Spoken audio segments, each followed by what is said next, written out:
I'm Will Stoffer Norris. And I'm Zach Podbore, and we just spent the last 4 months paddling the Colorado River from source to sea.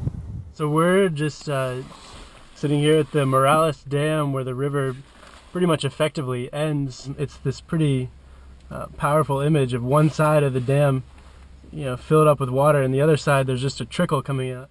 What's the estuary habitat look like, where it actually meets the sea? The Colorado River is completely dry from a little ways down from this dam here, and then in places where the groundwater is close enough to the surface, there's a few little remnants of the river, and then the Rio Hardy, which is basically a wastewater runoff stream, joins the Colorado, and so there's a little bit of water in the riverbed.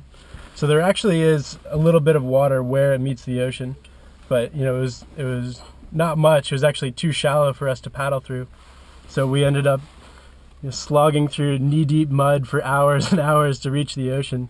Having just come off of the river, what are some of your top takeaways that you've really learned on your experience? When we planned the trip, we didn't really know where the river ended up. We'd spent a lot of time in the wilderness sections of Utah and Colorado kayaking and rafting, but we'd heard that the river didn't reach the sea, but we didn't really realize what that meant until we came here and saw it.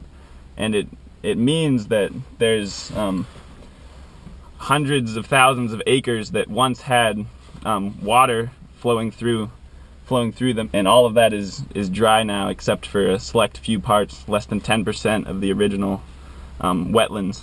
You can really see the difference between these places that have just even a little bit of water and there's so many birds, and then there's these areas that we hiked through with just mile after mile after mile of tamarisk thickets, which is an invasive species, and that contrast is so striking that even that tiny amount of agricultural wastewater basically can make that big of a difference in restoring the delta.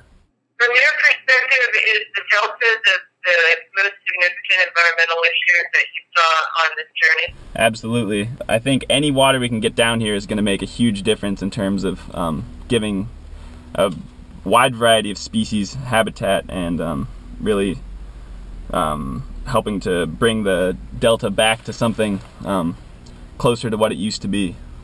It's definitely the low-hanging fruit on the Colorado in terms of making a big difference.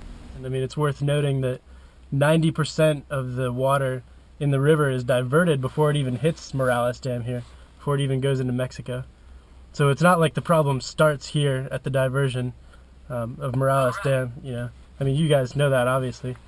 It was hard for us to picture what the delta would be like before we came down here, and so I'm sure it's hard for you all in Washington, D.C. to picture what it's like out in the Mexican desert. But try and imagine, what if the Potomac, somebody just completely diverted every bit of water in the Potomac, and it was just cracked mud flats and filled it with invasive species. How would that be as a place to go recreate in, paddle in, and walk around next to? So if you can just imagine, your local river completely dewatered, how would that have an impact on the local community? And that's exactly what's happening down here in the Delta. Well, that is a really good visual comparison. You guys are doing good work, and we appreciate the conversation. Thanks for taking the time, and we hope that this issue remains at the forefront of all the negotiations that are going on with Mexico right now.